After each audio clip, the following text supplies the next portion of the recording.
تطوع خيرا فهو خير له وأن تصوموا خير لكم إن كنتم تعلمون شهر رمضان الذي أنزل فيه القرآن هدى للناس وبينات من الهدى والفرقان فمن شهد منكم الشهر فليصم ومن كان مريضا أو على سفر فعدة من أيام أخر يريد الله بكم اليسر ولا يريد بكم العسر ولتكملوا العدة ولتكبروا الله على ما هداكم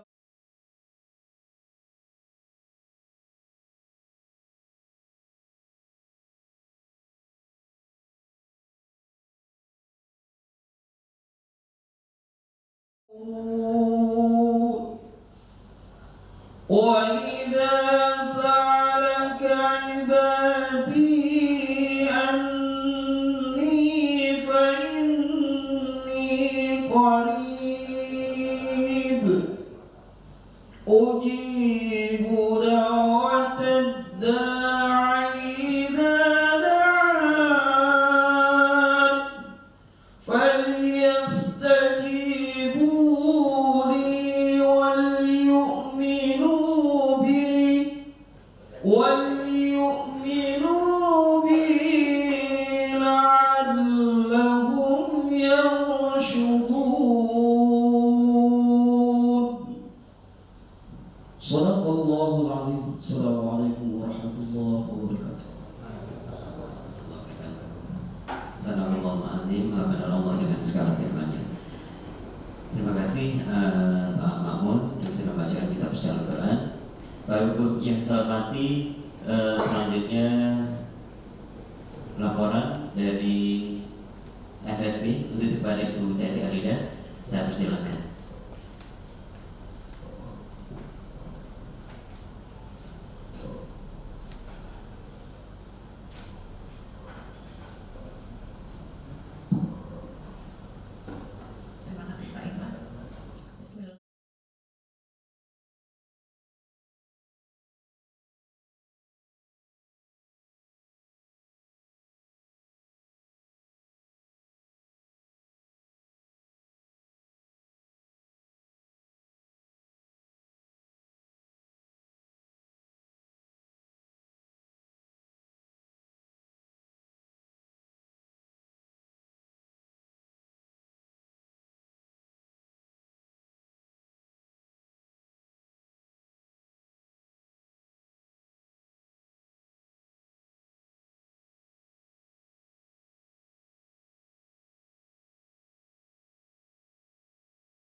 Alhamdulillah terus berarti 73 juta sekian. Masya Allah. Semoga berkah melimpah untuk kita semuanya. Amin. Allahumma amin. Selanjutnya kepada Pak Maulana, monggo dipersilakan untuk memberikan laporannya dari UBZ Gunadarma. Bismillahirrahmanirrahim. Assalamualaikum warahmatullahi wabarakatuh. Waalaikumsalam.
Terima kasih Pak Maulana untuk sambutan laporannya.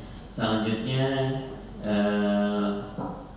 waktu saya persilakan Prof. Didin Mukhadi untuk memberikan sambutan sekaligus memberikan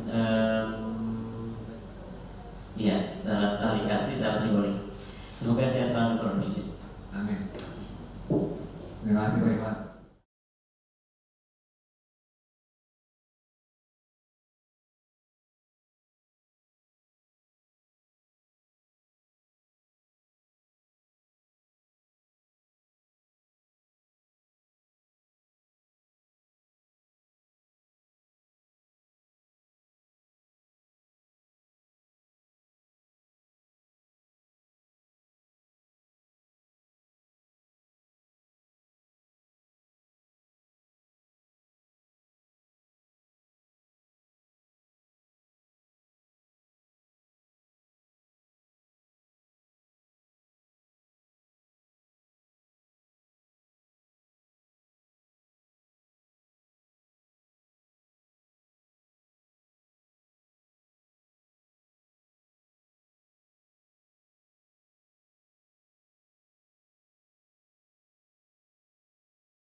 Siapa tahu nanti kita juga ada membantu sesama dosen kalau memang dipandang perlu, ya. Sehingga orientasinya kita tidak hanya pada karyawan yang ada. Karena bisa saja, ya, ada sesuatu yang keperluan mendesak sehingga perlu bukan hanya dari FSG tapi juga mungkin dari Jakarta. Sehingga perhatiannya bisa ditambahkan untuk para staf pengajar yang kira-kira ada musibah dan segala macam pun perlu kita bantuan, ya. Itu yang pertama. Kemudian yang kedua, karena acaranya tiap tahun saya selalu mengikuti, mudah-mudahan ini tidak merasa bosan.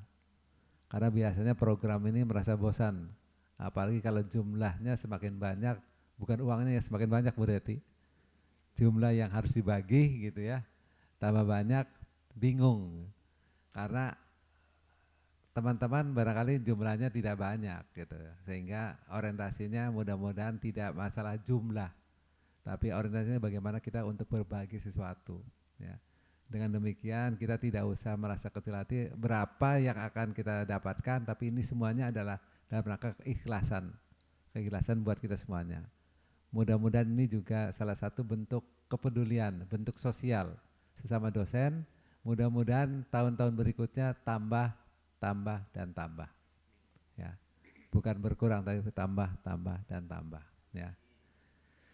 Sekali lagi terima kasih, mudah-mudahan kegiatan ini dapat diridhai oleh Allah SWT dan kita menjadikan bekal untuk persiapan untuk menghadapi masa-masa yang akan datang. Dan saya sekali lagi, walaupun ini masih 1 minggu lagi lebarannya, sekali lagi mohon maaf lahir dan batin. Mudah-mudahan kita semuanya sampai dengan Idul Fitri, sekali lagi taqabbalallahu minna wa minkum.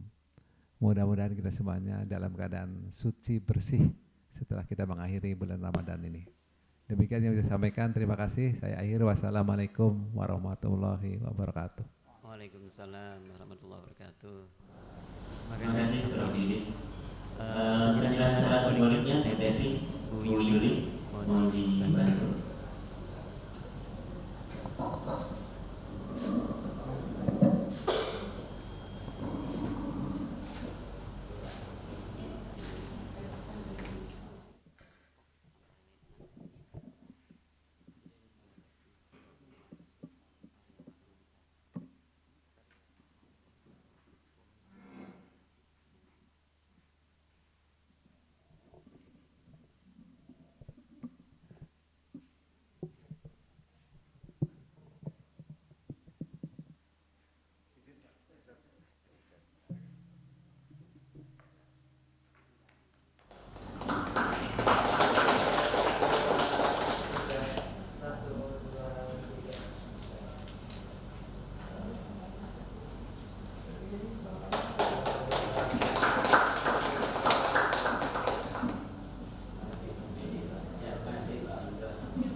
Alhamdulillah, penyerahan secara simbolis sudah dilaksanakan. Semoga berkah ya Bapak Ibu semuanya, amin. Terima kasih Prof. Didin. Selanjutnya kita sampai pada acara inti tausiah pada sore hari ini. Insyaallah disampaikan oleh Ustadz Musakir. Untuk itu sebelumnya saya bacakan CV singkat beliau. Di depan saya ini ada CV yang panjang, jadi saya akan membacakan yang inti saja. Bapak Ustadz Muzakir Muhsin Toha LCMA PhD ini lahir di Biromaru, Sulawesi. Lahir di bulan Juli 1971. Statusnya sudah menikah. Kemudian beliau saat ini tinggal di Permata Depok Regency, Citayam, Depok. Kemudian beliau juga punya alamat di Malaysia, di Jalan Taman Harmonis, Gombak, Persekutuan Kuala Lumpur, wilayah Persekutuan Kuala Lumpur. Kemudian pendidikan beliau, S1 beliau di Lipia, Jakarta. Kemudian juga mendapatkan gelar S1 lain, Bachelor's Degree di bidang hukum Islam di Islamic University of Al-Madinah Al-Munawwarah, Saudi Arabia. Kemudian melanjutkan studi di Magister untuk bidang hukum Islam juga di Institute of Islamic Studies Zamalek Mohandisin Kairo, Mesir. Kemudian beliau juga mendapatkan master di bidang Comparative Jurisprudence di Omdurman Islamic University, Sudan. Dan S3 beliau, PhD beliau di Islamic International University Malaysia, Kuala Lumpur. Kemudian pengalaman pekerjaan beliau ini juga banyak, saya ambilkan 2, yaitu beliau adalah wartawan juga di tabloid Mal Al-Khairat di representatif Al-Madinah Al-Munawwarah, Saudi Arabia. Kemudian sebagai asisten lecturer untuk mata kuliah fikih di Madinah International University Shah Alam, Selangor, Malaysia.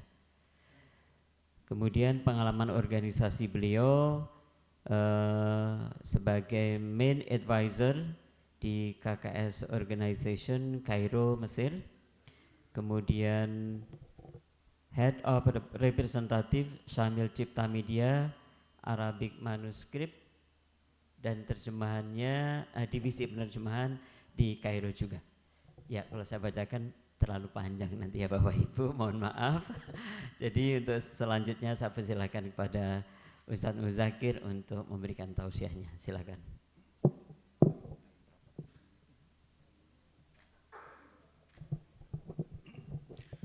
Baik, bismillahirrahmanirrahim. Assalamualaikum warahmatullahi ta'ala wabarakatuh. Alhamdulillahilladzi habbaba ilaina al-iman wa zayyanahu fi qulubina wa karraha ilaina al-kufra wal fusuqa wal 'isyan wa ja'alana minar rasyidin. Ashhadu an la ilaha illallah wahdahu la syarika lah wa ashhadu anna Muhammadan 'abduhu wa rasuluh addal amanah wa ballagar risalah wa nasahal ummah wa jahada fillahi haqqa jihadihi hatta atahul yaqin fa salawatullahi wa salamuhu alaihi wa ala alihi wa ashabihi ajma'in, amma ba'd. Bapak Profesor Dr. Didin yang kami banggakan dan kami hargai, jazakumullah khair. Bapak-bapak, ibu-ibu, para dosen-dosen yang dimuliakan oleh Allah Subhanahu wa taala. Syukur alhamdulillah pada sore hari ini kita masih diberi kesempatan oleh Allah untuk bersilaturahmi. Niat untuk bersilaturahmi ini saja kita sudah diganjar pahala oleh Allah Subhanahu wa taala. Belum lagi kita berbagi sedekah, subhanallah ya, zakat, dan juga akan melakukan buka puasa bersama, mendengarkan tausiah, fadzakir fa inna dzikra tanfa'ul mu'minin. Semua ini kalau diakumulasikan luar biasa rewardnya dan ganjarannya di sisi Allah. Sebab pahala yang diberikan di bulan Ramadan berbeda dengan di bulan-bulan yang lain. Allah melipat gandakan dari 10, 30 sampai 700 ila 700, bahkan ila masya Allah sampai ke sekehendak Allah Subhanahu wa taala memberikannya. Nah, kita insya Allah dengan niat tulus dan ikhlas menghadiri majelis yang berkah ini, mudah-mudahan Allah lipat gandakan sebanyak-banyaknya pahala kita di sisinya, insya Allah, amin ya rabbal alamin. Bapak-bapak, ibu-ibu yang dimuliakan Allah, pada kesempatan ini saya ingin menyampaikan atau menyetir sebuah ayat, 2 ayat di dalam surat Al-Munafiqun terkait dengan penyesalan yang dirasakan oleh orang-orang yang meninggal dunia. Karena momentum kita adalah berbagi, ya, maka ada sebuah ayat yang patut kita jadikan renungan sehingga memotivasi kita terus untuk melakukan amalan-amalan yang sangat dibanggakan oleh baginda Nabi sallallahu alaihi wasallam ini. Allah Subhanahu wa taala berfirman, "Ya ayyuhalladzina amanu la tulhikum amwalukum wala auladukum an dzikrillah. Wa may yaf'al dzalika faulaika humul khasirun. Wa anfiqu mimma razaqnakum min qabli ay ya'tiya ahadakumul maut fayaqula rabbi laula akhartani ila ajalin qaribin fa asaddaqa wa akum minas salihin. Wa la yu'akhirallahu nafsan idza jaa ajaluha wallahu khabirum bima ta'malun." Shadaqallahul azim. Ayat ini memberikan sentilan kepada kita. Allah Subhanahu wa taala memanggil dengan diksi amanu, iman, ya ayyuhalladzina amanu. Mengapa Allah setiap kali memberikan perintah, kewajiban itu selalu diawali dengan nidaul iman? Karena dengan iman ini seseorang akan siap menerima kewajiban yang akan disampaikan oleh Allah selanjutnya. Seperti dalam kewajiban puasa ya, puasa ya ayyuhalladzina amanu kutiba alaikumusiyam. Puasa ini sebagian orang berat untuk dilakukan kecuali illa man rahimahumullah. Banyak sekali saya lihat di masyarakat kita menganggap remeh, apalagi tukang orang awam biasa ya, merasa mungkin dia kerja berat akhirnya dia tidak puasa. Dan Allah Subhanahu wa taala hanya memberikan nidaul iman ini kepada yang siap menanggung atau mengemban tugas dan kewajiban yang Allah bebankan tersebut. Pada ayat yang saya bacakan tadi terkait dengan harta yang diinfakkan, disedekahkan dan dizakatkan.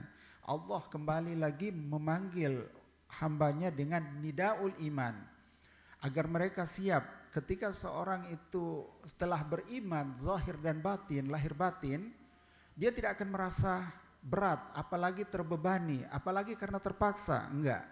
Ketika Allah serukan A sampai Z, sami'na wa ata'na. Dalam Al-Quran Allah berfirman, wa ma kana lil mu'minin wala mu'minatin idza qadallahu wa rasuluhu amran ay yakuna lahumul khiyaratu min amrih. Seorang mukmin lelaki ataupun perempuan ketika Allah telah mengeluarkan satu kewajiban kepada mereka, tidak ada pilihan lain padanya kecuali mengatakan sami'na wa ata'na. Dan alhamdulillah kita yang berada di dalam ruangan ini telah menunaikan banyak sekali kewajiban-kewajiban yang Allah telah perintahkan tersebut, baik itu puasa, zakat, dan lain sebagainya. Semoga ini menjadi bekal kita di hadapan Allah nanti ketika kembali kepadanya.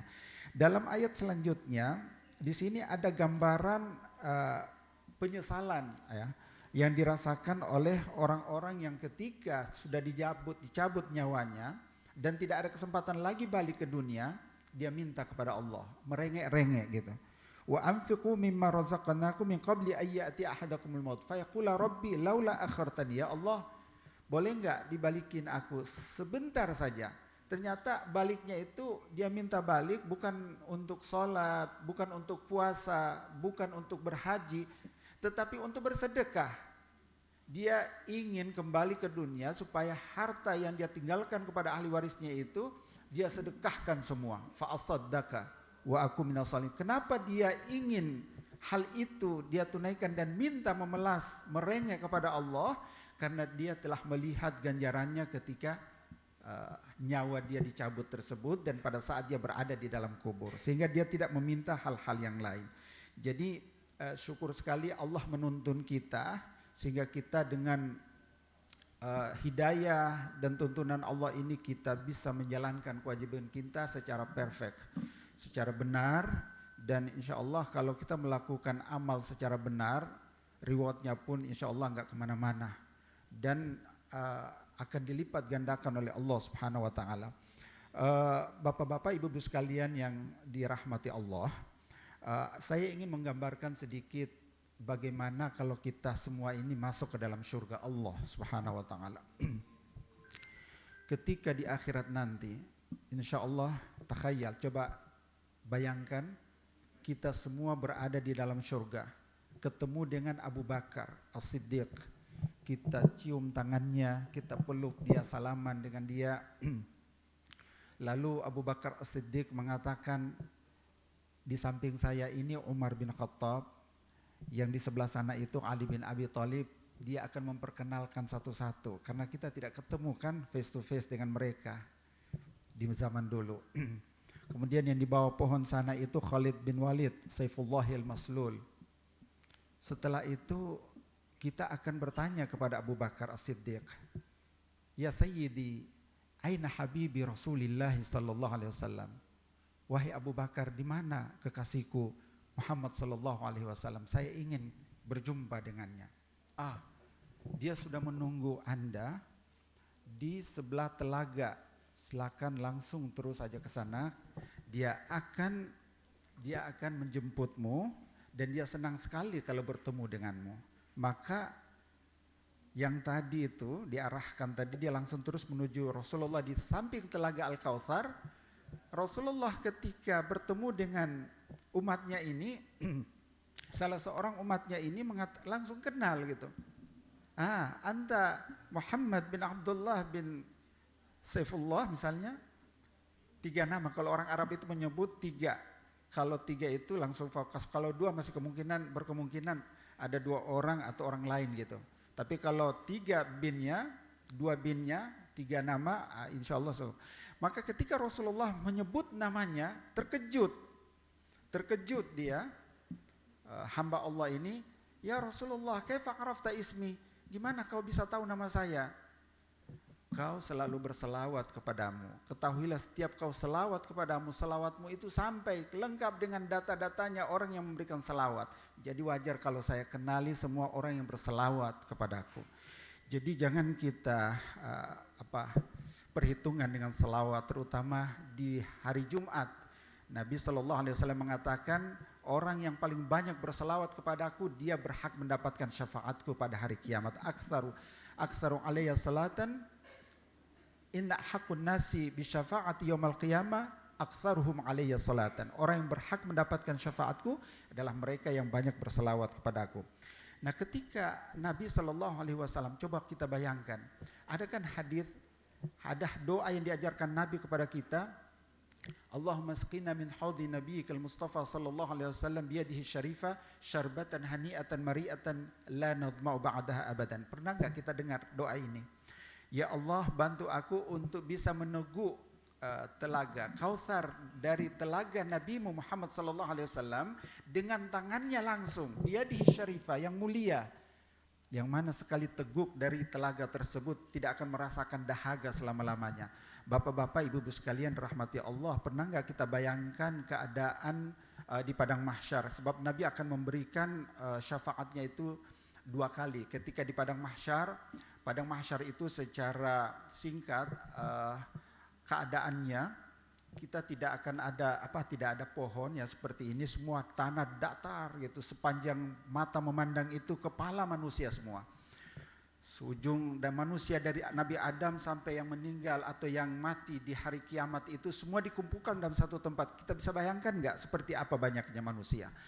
Nah, pada saat itu kita akan melalui proses hisab, dan hisab itu sangat-sangat sulit sekali untuk dilalui. Yaumin ka alfi sanatin mimma ta'udun. 1 hari di akhirat itu seperti 1000 tahun di dunia. Seperti 1000 tahun di dunia, macam-macam keadaan manusia yang tidak pernah kita lihat sebelumnya.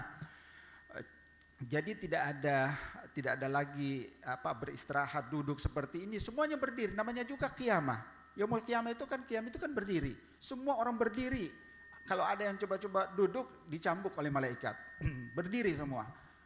Itu tidak bisa kita bayangkan keadaan seperti itu. Nah, orang yang banyak bersedekah, mengeluarkan zakatnya, hak-hak daripada hartanya, itu tahta dhilli sadaqatihi. Dia akan berada di dalam naungan sedekahnya, infaknya, dan zakatnya tersebut. Dia akan dilindungi. Maka jangan sampai sia-sia sedekah kita dan zakat kita. Jangan lupa diniatkan secara tulus dan ikhlas. Jadi dalam beramal ini jangan lupa satu poin yang sangat urgen menentukan diterima atau tidaknya amal kita, yaitu niat ikhlas. Niat, saya berikan contoh misalnya, kalau kita pergi haji, apakah motivasinya itu karena tidak enakan sama tetangga? Dilihatnya kita orang mampu, kok ini pemasukannya banyak tapi kok nggak haji-haji juga gitu. Kapan hajinya gitu? Karena nggak enak, disentil-sentil, akhirnya dia pergi haji. Berarti motivasinya bukan karena Allah, karena nggak enakan itu. Demikian juga bersedekah, berzakat dan seterusnya. Berpuasa misalnya, berpuasa karena agamanya agama Islam di KTP, ya nggak enak lah kalau nggak puasa gitu. Maka dia tidak libtigha'i mardatillah. Ini bisa membuat berantakan pahala amal ibadahnya. Karena itu yang pertama dan utama kita harus luruskan adalah niat. Baik itu dalam berpuasa, berzakat, berhaji dan sebagainya dan seterusnya. Selanjutnya, bapak-bapak, ibu sekalian rahmati Allah, ketika Nabi SAW setelah selesai memberikan minum kepada umatnya dari telaga Al-Kautsar, dan ini riwayatnya sahih. Kita berharap, saya bercerita seperti ini supaya kita semua yang hadir di dalam majelis berkah ini termasuk ahli surga yang akan berjumpa dengan baginda Nabi sallallahu alaihi wasallam. Wa kana dzalika 'ala Allah yasira. Itu mudah bagi Allah kalau Allah berkehendak. Maka kita coba curi hati Allah. Pada saat kita berada di dalam surga, tiba-tiba ada malaikat berteriak, memanggil, "Ya ahlal jannah, wahai penghuni surga, innallaha yastajirukum." Allah mengundang kalian. Mengundang kalian, Allah mengundang kalian. Persiapkan diri kalian untuk menghadiri undangan Allah. Dari istana itu mereka keluar. Di pintu istana itu sudah menunggu kendaraan khusus yang tidak boleh sampai ke tempat yang dimana Allah mengundang hambanya itu. Ini di dalam surga, kecuali melalui kendaraan tersebut. An-Najab namanya, kendaraan An-Najab. Mereka pun naik semuanya. Sampailah ke tempat di mana Allah mengundang mereka. Allah memberikan salam, "Assalamualaikum ya ahlal jannah." Apa yang dijawab oleh penghuni surga? "Allahumma antas salam wa minkas salam wa ilaika ya'udus salam. Fahayyina rabbana bis salam. Tabarakta rabbana wa ta'alaita ya dzal jalali wal ikram." Engkaulah pemilik keselamatan, kesejahteraan, keamanan itu ya Allah. Darimu keselamatan dan keamanan, kesejahteraan, dan kepadamu pula lah kembali ya Allah. Berikan kami keberkahan atas keselamatan ini. Kemudian Allah bertanya kepada ahlul jannah, "Ya ahlul jannah, araditum, apakah kalian merasa puas dengan keadaan di dalam surga ini, fasilitasnya yang VIP dan seterusnya ini?" "Ya Allah, bagaimana kami enggak ridha, enggak puas ya Allah. Engkau telah ampunkan dosa kami. Engkau telah masukkan kami ke dalam surga. Kami ridha ya Allah." "Araditum ya ahlal jannah, kami ridha ya Allah." Oke, silakan kalian minta apa yang kalian ingin minta. "Kami meminta engkau ridhoi kami ya Allah." Udah, kalau aku tidak ridho kalian gak bakalan masuk surga. Sekarang aku sudah ridho kalian. Permintaan yang lain. Ada satu doa yang diajarkan Nabi kepada kita. Mungkin pernah kita membacanya. "Allahumma inna nas'aluka ladzatan nadhari ila wajhikal karim." Ya Allah, karuniakan aku untuk bisa melihat wajahmu yang berkah, wajahmu yang agung ya Allah. Kenikmatan melihat wajahmu yang mana kalau dilihat, dipandang, terasa hambar semua kenikmatan dalam surga itu. Gak ada artinya. Maka semua mereka ketika dibuka kesempatan oleh Allah untuk meminta, memohon, kami minta kepadamu melihat wajahmu. Maka disingkapkanlah wajahnya itu. Disitulah semua ahli surga tunduk, sujud, berterima kasih, bersyukur kepada Allah. Ya Allah, ya Karim, itu adalah puncak kenikmatan. Itu adalah reward bagi orang yang berpuasa. Puasa ini kata Nabi dalam hadis qudsi, kata Allah Subhanahu wa taala melalui hadis qudsi, "As-siyamu li wa ana ajzi bih." Puasa itu adalah untukku dan aku yang akan membalasnya.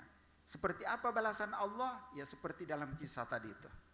Ketika Allah Subhanahu wa taala sudah berikan, masukkan mereka para shaimin melalui pintu Rayyan khusus, pintu spesial orang-orang yang puasa, Babur Rayyan namanya. Sudah masuk di dalam surga, sudah menikmati fasilitas surga, diundang lagi secara spesial khusus oleh Allah, kemudian diberikan nikmat yang merupakan puncak kenikmatan melihat wajah Allah Subhanahu wa taala.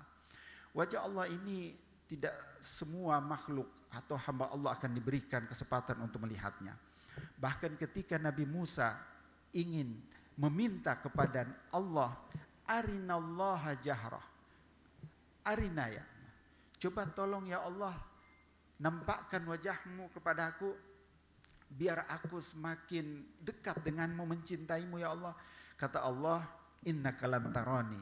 Kau tidak bakalan sanggup melihatku Musa. Kalau kau pingin juga, kau pingin melihat aku, coba lihat gunung Tur itu. Aku coba singkap diriku di gunung tersebut. Kalau gunung itu tidak hancur berantakan, kau akan sanggup bisa melihatku. Saking sayangnya Allah, kalau Allah langsung memperlihatkan dirinya kepada Nabi Musa akan hancur. binasa, maka Allah singkapkan dirinya untuk memperlihatkan mukjizat dan memenuhi permintaan Musa, maka tiba-tiba gunung tersebut fanfajarat, hancur berkeping-keping. Bahkan kepingannya itu sampai kepada Nabi Musa sehingga Nabi Musa pingsan. Falamma kharra tabayyana, ini dalam Al-Qur'an ya disebutkan, ketika Nabi Musa bangun sadar dari pingsannya, dia langsung sujud kepada Allah, mohon ampun ya Allah, sungguh Engkau Maha Kuasa, aku adalah hamba-Mu yang awal-awal yang pertama kali beriman kepadamu ya Allah, karena melihat kebesaran Allah Subhanahu wa taala. Nah, zat Allah tersebut hanya bisa dilihat ketika berada di dalam surga, karena dia merupakan reward yang paling tertinggi yang akan kita rasakan nanti di akhirat. Bapak-bapak, ibu-ibu sekalian yang dicintai dan dirahmati Allah. Sebaliknya, saya ingin mengisahkan sedikit tentang neraka. Kalau tadi tentang surga, Al-Quran itu ya kurang lebih mengisahkan ya, 2/3 isi Al-Quran itu terkait dengan kisah. Dan cerita-cerita tentang azab, neraka dan juga nikmat surga itu sepertiganya.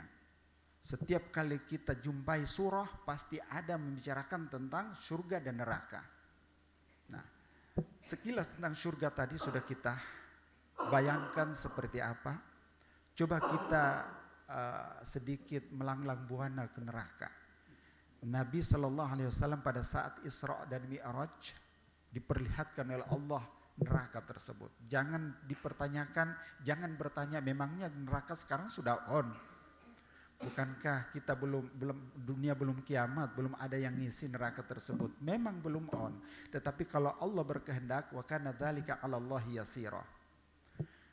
Neraka, siksaan yang paling ringan adalah ketika kerikil dari neraka tersebut diletakkan di bawah telapak kaki manusia, otaknya bisa mendidih disebabkan karena panasnya kerikil dari neraka tersebut. Itu kata Nabi SAW adalah azab yang paling ringan. Kemudian di dalam neraka tersebut orang akan diberikan makanan dan minuman. Bapak-bapak, ibu-ibu sekalian dirahmati Allah, tahu apa makanan dan minumannya? Makanannya adalah zakum. Sebutkan dalam surat As-Saffat, inna syajarata zakum ta'amul athim kal muhli yagli fil butun kaghalyil hamim. Zakum ini adalah buah yang berduri. Kalau dia dimakan, ditelan, akhirnya enggak sampai ke dalam karena nyangkut di kerongkongan, dikeluarin pun enggak bisa. Akhirnya dia tersiksa seperti itu. Itulah makanannya ahli surga. Selain itu apa? Darah, nanah ahli surga yang diperas. Itu yang jadi bahan minuman. Dan juga timah. Timah yang meleleh itu dijadikan minuman para ahli neraka. Jadi kita bayangkan kalau minum itu hancur semua daging-daging kita ini. Tapi kita enggak mati-mati juga, enggak mati. Sebab mati itu hanya sekali. Mati itu perpindahan antara alam dunia dan alam barzakh. Kalau kita mati sebelum kiamat. Kalau meninggalnya pada saat kiamat, perpindahan dari alam dunia ke alam akhirat. Sekali itu saja. Setelah itu enggak bakalan ada lagi mati-mati. Karena itu orang yang di dalam neraka aneh sekali. Hancur-hancuran seperti itu masih lagi merasakan ngerinya dan perihnya siksa neraka. Itulah rahasia kenapa Allah menyebutnya dengan diksi adzaban aliman, adzaban syadidan, adzaban muhinan. Azab yang pedih, azab yang menghinakan, dan azab yang sangat menyakitkan.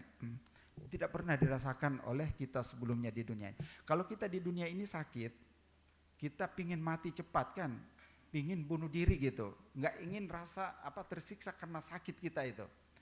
Nah di akhirat itu nggak bakalan ada lagi seperti itu. Kita merasakan sakit begitu terus. Karena itu balasan daripada apa yang dilakukan selama di dunia. Ketika melewati titian Shiratal Mustaqim, saya ingin ceritakan ini semua berdasarkan riwayat dari baginda Nabi SAW, bukan dongeng. Ketika kita melewati titian Shiratal Mustaqim, bapak-bapak, ibu-ibu sekalian rahmati Allah, kalau kita ambil makna daripada ayat di dalam surat Maryam ayat 60, wa in minkum illa wariduha kana ala rabbika hatman maqdiya. Tidak ada seorang pun di antara kalian kecuali akan masuk ke dalam neraka. Masuk, bukan lewat titian siratal mustaqim saja, masuk ke dalam neraka. Kalau menurut perspektif ayat 60 surat Maryam, ulama membahas ayat ini. Ternyata waridu hadis itu adalah al-wurud, al-wuluj, ad-duhul, masuk ke dalam neraka. Dan ayat berikutnya, wa yunajjillahu alladhina taqaw wa nadharu dzalimina fiha jithiya. Kami akan selamatkan orang yang bertakwa. Nah, ini puasa ini tujuan akhirnya adalah menjadikan kita orang yang bertakwa, orang yang selamat dari neraka tersebut. Kalau kita berhasil mendapatkan reward pahala puasa, maka kita termasuk orang yang berhasil di dalam neraka tersebut, sebab kita akan masuk ke dalamnya. Jadi walaupun misalnya katakanlah tidak masuk, tidak sampai jatuh ke dalam, melewati saja, tapi jilatan neraka itu menjilat-jilat kaki kita. Kata Nabi dalam riwayat, dalam hadis beliau, ada orang yang lari secepat kilat di atas titian siratal mustaqim itu. Ada yang berjalan lari biasa, ada yang berjalan cepat, ada yang jalan pelan biasa saja, ada yang terseok-seok, ada yang sampai merayap-rayap sesuai dengan amalnya. Di samping itu ada besi-besi tajam yang keluar dari neraka, menggait, menarik kakinya sehingga jatuh ke dalam neraka. Itu nanti akan berlaku. Semua ini berupa cerita saja. Tapi nanti di akhirat dia menjadi fakta. Sebaliknya nanti kehidupan kita pernah kumpul buka bersama seperti ini tinggal cerita. Terbalik keadaan itu nanti. Fakta yang kita ceritakan ini akan menjadi fakta, dan sebaliknya apa yang berlaku dan terjadi, mengajar dan seterusnya aktivitas kita ini akan tinggal cerita nantinya.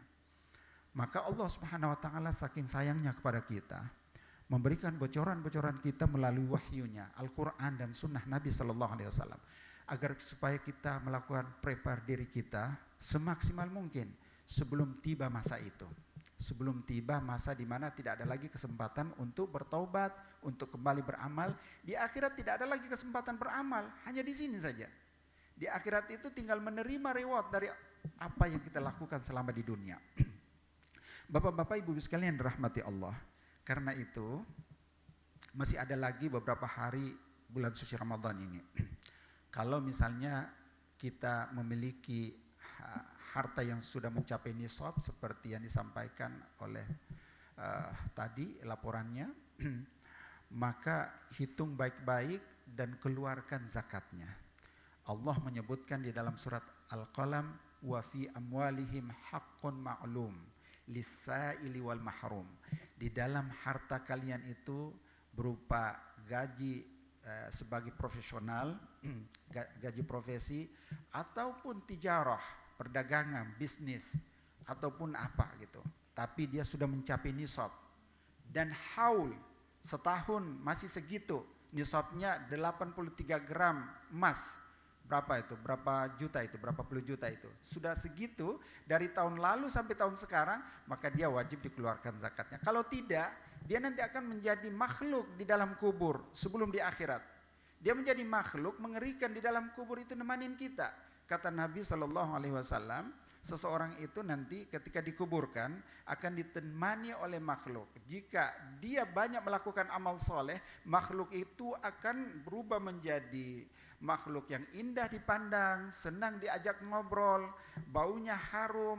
Nah, tetapi kalau amal tolehnya sebaliknya ya, kebalikan daripada amal toleh itu lebih banyak, maka makhluk itu akan berubah menjadi makhluk mengerikan, baunya busuk, nggak enak diajak ngobrol, nggak betah kita.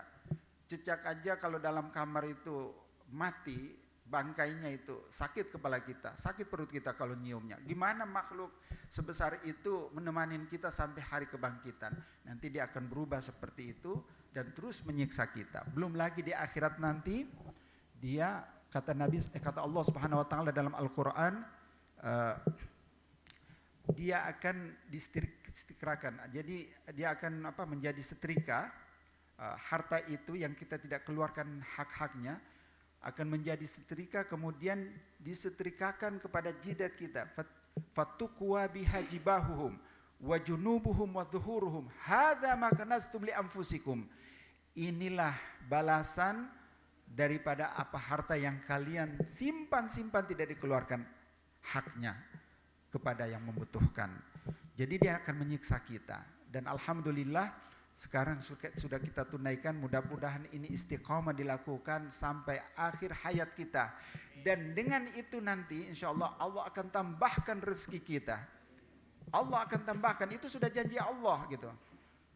Kalaupun tidak dalam bentuk materi, kita disehatkan oleh Allah. Bayangkan kalau misalnya kita banyak duit, tapi kita sakit-sakitan, habis juga duit kita itu, deposit kita itu untuk berobat. Jadi Allah tidak melulu memberikan dalam bentuk materi, tapi janji Allah, sesiapa yang mengeluarkan zakat, sedekah, infaknya, fahuwa yukhlifuhu, Allah akan gantikan seketika. Maka jazakumullahu khairan. Dengan demikian kita telah membantu saudara-saudara kita yang tidak mampu, sehingga mereka bisa merasakan kegembiraan di hari raya Lebaran nanti bersama-sama kita. Bapak-bapak, ibu-ibu sekalian rahmati Allah, terakhir ada sebuah pesan dari Imam Ibnul Qayyim Al-Jauzi dalam kitab beliau Lataiful Ma'arif. Beliau mengatakan, innal khayla idza syarafat nihayatal midmar bazalat qusara juhdiha. Kuda pacu itu kalau dijadikan sebagai pacuan kuda dalam lomba pacuan kuda, ketika mendekati garis finish, coba perhatikan, dia pasti akan mengerahkan segala kemampuan dia. Untuk apa? Litafuza fis sibaq, agar dia yang memenangkan perlombaan tersebut. Betul nggak? Nah, kata Imam Ibnul Qayyim, fala takunil khayla afdal minka. Jangan sampai kuda tersebut lebih cerdas dari kita. Fa in lam tuhsinul istiqbal la'allaka tuhsinul wada'. Itu closing statementnya dari Imam Ibnul Qayyim. Mungkin di awal Ramadan kita masih santai-santai, biasa-biasa saja, menyongsong datangnya Ramadan. Barangkali setelah melepas Ramadan ini kita lebih maksimal dan optimal sehingga menjadi happy ending. Amal kita ini happy ending, kita husnul khotimah, kita tergolong hamba-hamba yang muttaqin la'allakum tattaqun tersebut. Sebab tidak mudah untuk mendapatkan itu, derajat itu. Nah, masih ada beberapa hari lagi, bapak-bapak, ibu-ibu sekalian rahmati Allah, jangan tinggalkan qiyamul lail, tarawih, karena tarawih ini merupakan amalan favorit Nabi SAW dan para sahabat salafun saleh, dan berkemungkinan kita akan mendapatkan Lailatul Qadar kalau kita melakukan qiyamul lail tiap malam. Tidak mesti 8 rakaat, 2 rakaat ditutup dengan witir, 1 rakaat, 3 rakaat, namanya juga witir ganjil, bisa 3 rakaat, bisa 1 rakaat. Yang penting kita lakukan, continue. Nah, jangan juga nanti cuma di Ramadan saja kita aktif beribadah. Tanda seseorang itu makbul, diterima puasanya, zakatnya, sedekahnya di bulan Ramadan, dia kelihatan terus beribadah dan beramal setelah Ramadan. Sama dengan orang haji. Mau lihat orang itu hajinya mabrur, lihat setelah dia balik ke tanah air. Ada perubahan drastis gitu. Dia lebih dekat kepada Allah, lebih familiar, lebih manusiawi dan seterusnya, maka menunjukkan bahwa dia hajinya mabrur. Demikian pula orang yang berpuasa Ramadan, maka nanti kesannya, atharnya, bekasnya itu ada sampai setelah Ramadan, sehingga kita tetap menjadi hamba Allah yang abadi, hamba Allah sejati. Allah berfirman, wa'bud rabbaka hatta ya'tiyakal yaqin. Beribadahlah kepada Allah. Ya, beribadah itu bisa sholat dan semua perintah Allah. Ibadahilah Allah sampai datang ajal. Nah, jadi bukan hanya di Ramadan saja, sampai ajal menjemput kita. Mungkin masih ada waktu sedikit, saya ingin ceritakan satu kisah, true story. Kisah ini tidak terjadi di zaman Nabi, juga tidak di zaman sahabat atau salafun saleh, tapi terjadi di zaman modern sekarang ini. Ada seorang ulama terkenal di Maroko mimpi ketemu dengan baginda Rasulullah SAW. Karena mimpi ini berulang-ulang, ini seorang yang diizinkan oleh Allah ya, kalau Allah berkehendak mudah, biasanya sinyal itu diberikan dengan mimpi berulang-ulang. Ulama ini mimpi berulang-ulang kali gitu, sehingga dia akhirnya khawatir kalau tidak mengambil serius mimpi ini, nanti takut Rasulullah tidak ridho kepadanya gitu. Apa mimpinya? Ketemu dengan Rasul, pesan Rasul Sallallahu Alaihi Wasallam, pergi ke Mekah, jumpai si Fulan bin Fulan bin Fulan, sampaikan salamku kepadanya, katakan kepadanya dia ahlu surga, ahli jannah. Jadi akhirnya dia rembuk dengan keluarganya, anak istrinya, disimpulkan kita pergi ke Mekah saja deh, sekalian haji, sekalian umroh. Pergilah mereka. Kalau dari Maroko itu ke Mekah, ke Jeddah, kurang lebih 3-4 jam. Kalau dari Jakarta kan 9 jam ya, non-stop. Maka ketika landing di Jeddah langsung ke Mekah, mereka tawaf, sa'i, tahallul. Dia antar anak istrinya ke hotel, dia turun lagi tahan taksi. Dia tanya kepada taksi, "Ta'rif hadzal makan?" Kau tahu enggak alamat ini? Coba saya lihat. Oh, saya tahu, Syekh. Taksi ini, sopir taksi ini udah tahu lah, potongan orang Arab itu kan kalau ada gamisnya yang ada turbusnya itu orang dari Maroko gitu, Maroko. Araf tuh ya Syekh, ta'al ya Allah, irkab wa'adila makan. Saya akan bawa Anda ke tempat tersebut. Begitu sampai ke tempat itu, diturunkan, ada orang yang lagi kongko-kongko di situ, di ganggang itu. Ditanya oleh Syekh itu, benar ini alamat Azizia distrik ini. Betul ya Syekh. Ada yang bisa kami bantu ya Syekh? Saya ingin bertemu dengan si Fulan bin Fulan bin Fulan. Dia tinggal di sini enggak? Ya Syekh, kata mereka. Ngapain Syekh bertemu dengan orang itu, sampah masyarakat, buang-buang waktu. Syekh datang dari jauh-jauh umroh, mendingan iktikaf di masjid, baca Al-Quran, daripada buang-buang waktu ketemu dengan orang seperti itu. Itu urusan saya, kata Syekh itu. Benar enggak orang ini ada di sini? Betul. Kalau Syekh masih ingin ketemu dengannya, jalan lurus terus, belok kanan, rumah warna ini, itulah rumah dia. Pergilah Syekh itu, dia ketuk pintu rumah itu. Dan dibuka pintu rumahnya itu, memang potongannya bukan potongan orang yang mendapatkan titipan salam dari baginda Rasul. Urak-urakan, bajunya entah kemana, rambutnya. Kemudian ditanya oleh Syekh, benar Anda nama Fulan bin Fulan bin Fulan? Benar ya Syekh. Kenapa Syekh? Saya pernah ada ngambil apa ya gitu. Saya ada menzalimi hak atau mengambil hak orang lain ke apa Syekh? Enggak, saya cuma tanya, benar nama kamu ini? Betul. Semua di sini coba tanya, tidak ada yang nama itu selain aku.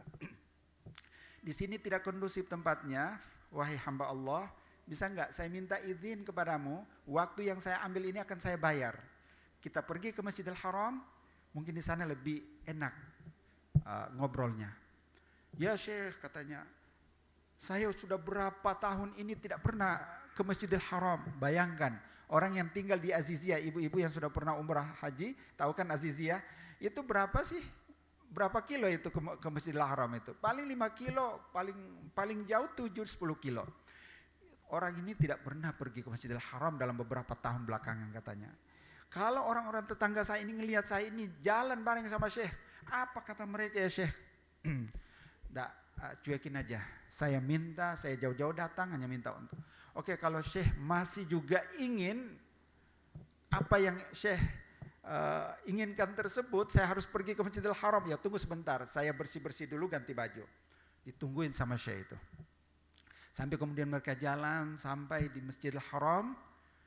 Kemudian Syekh itu mengatakan kepadanya, wallahi wabillah, kita di dalam Masjidil Haram, di depan Ka'bah, tolong ceritakan dengan jujur, apa amalan spesial yang menurut kamu itu spesial sekali akhir-akhir ini yang kamu lakukan. Jadi Syekh itu memulai dialog itu dengan pertanyaan itu dulu. Ya Syekh, saya ini orang bilang ya sampah masyarakat tidak ada gunanya, preman lah apa segala macam, semua dosa saya lakukan. Syekh menanyakan amalan apa dari orang seperti saya ini. Karena dia seorang pemabuk jadi lemah daya ingatnya. Tapi Syekh itu sabar menunggu, coba tolong diingat 1 bulan, 2 bulan, 3 atau mungkin 8 bulan ke belakang ini ada enggak yang kamu lakukan? Disabarin sama Syekh itu, akhirnya si hamba Allah itu mengatakan, oh ya Syekh, mungkin yang Anda maksudkan itu ini. 8 bulan yang lalu saya ditinggal pergi oleh kawan akrab saya, sama-sama seprofesi dengan saya. Orang bilang kami preman, sampah masyarakat. Karena dia adalah seorang preman, jadi orang tidak peduli dengan dia. Ketika dia mati, ya udah ditanam, setelah itu selesai. Anak istrinya tidak dipedulikan oleh mereka. Saya sebagai kawan akrab, kasihanlah ngelihat janda, anak dan istrinya itu. Saya jelek-jelek gini, ada juga gaji saya, 30% saya langsung alokasikan ke janda dan anaknya yang 3 orang tersebut secara automatically itu ditransfer ke rekening dia. Syekh kalau tidak tanya ini saya gak bakalan ingat nih.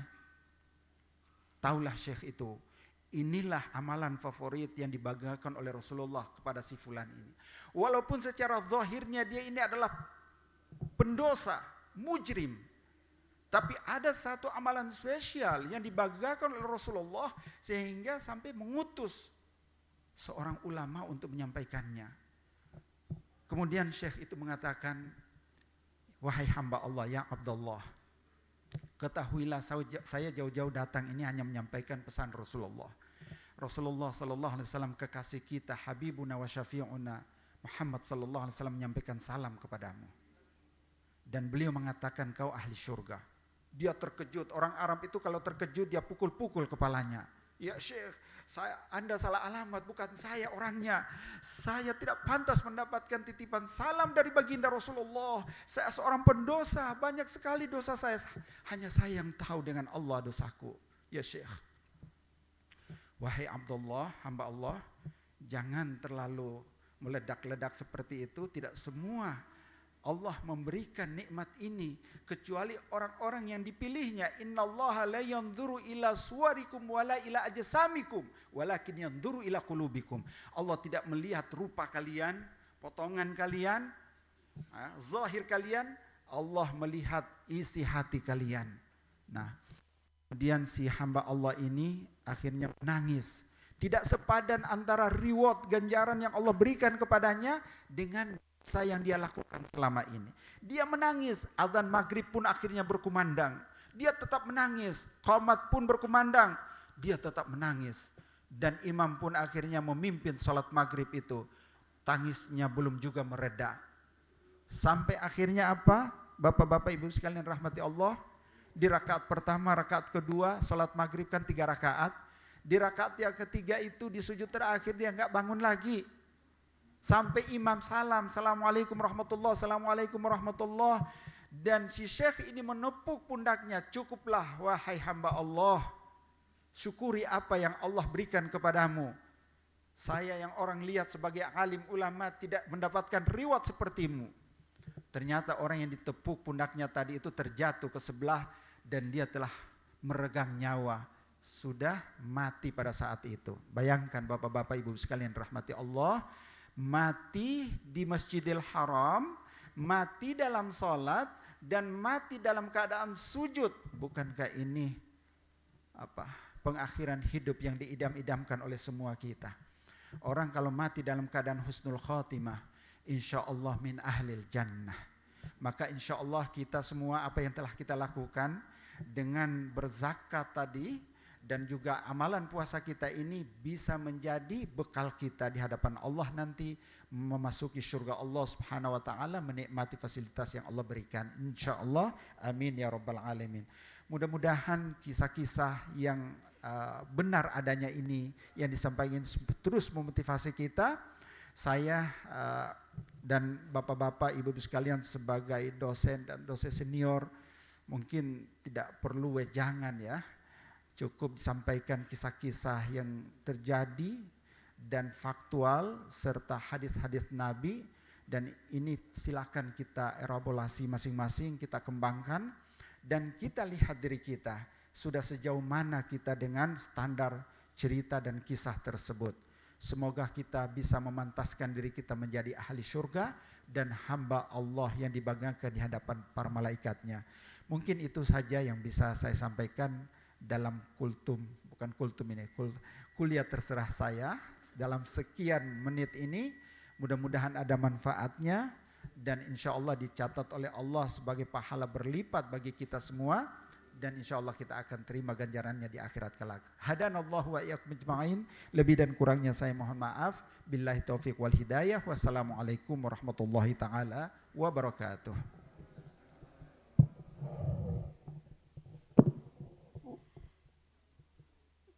Jazakallah khair Ustadz Muzakir untuk tausiahnya, Masya Allah, Tabarakallah. Semoga apa yang disampaikan beliau tadi memotivasi kita semuanya untuk lebih gemar bersedekah, berinfak, berzakat, baik itu secara terang-terangan maupun secara sembunyi-sembunyi.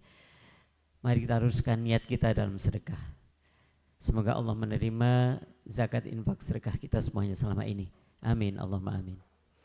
Bapak Ibu yang saya hormati, masih ada waktu 1 menit ini sepertinya ya. Pukul 6:01 kalau tidak salah maghribnya. Betul tidak? 6:04 ya. Barangkali ada yang ingin ditanyakan? Doa, ya. Baik, ya langsung ya. Baik Bapak Ibu yang saya hormati, untuk itu kita akhiri tausiah pertemuan pada sore hari ini dengan doa. Tafadhal Ustaz Muzakir.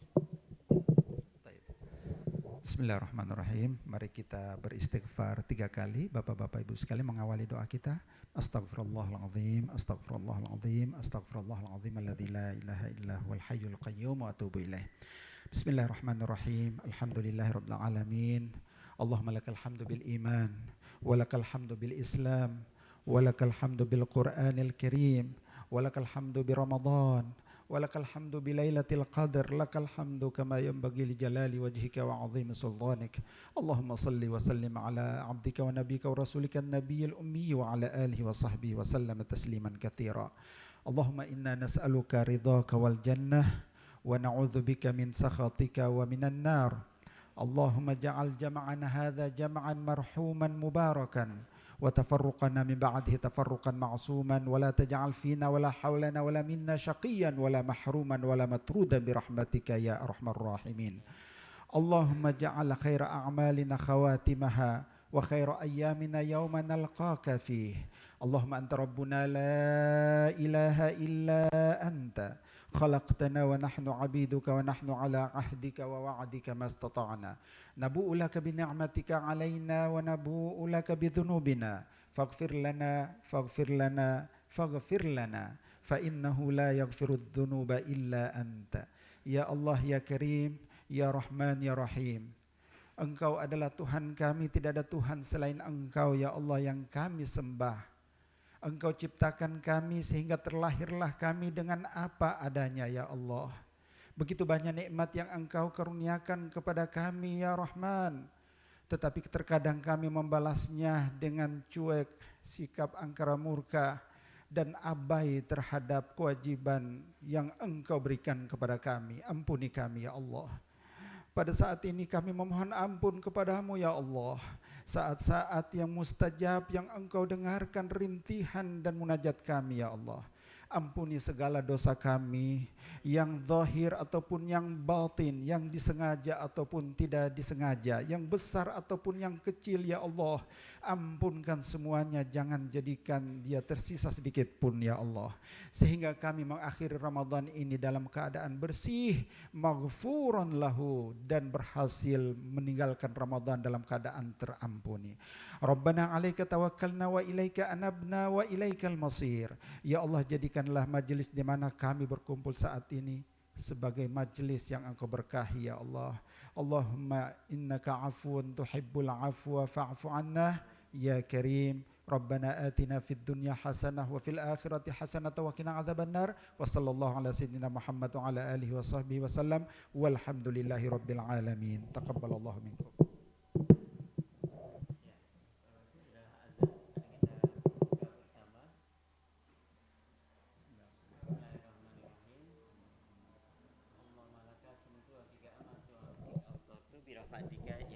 Bismillahirrahmanirrahim.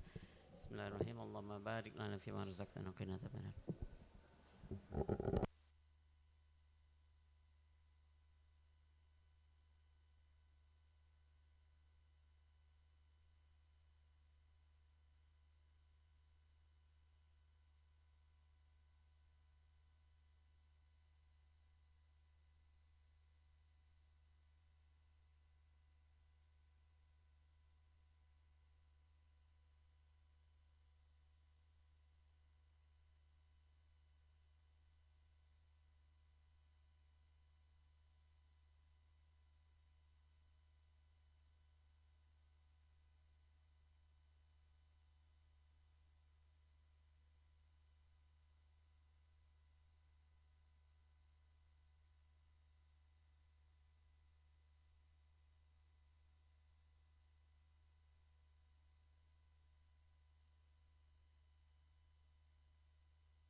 Kepada Bapak Ibu yang di platform Zoom,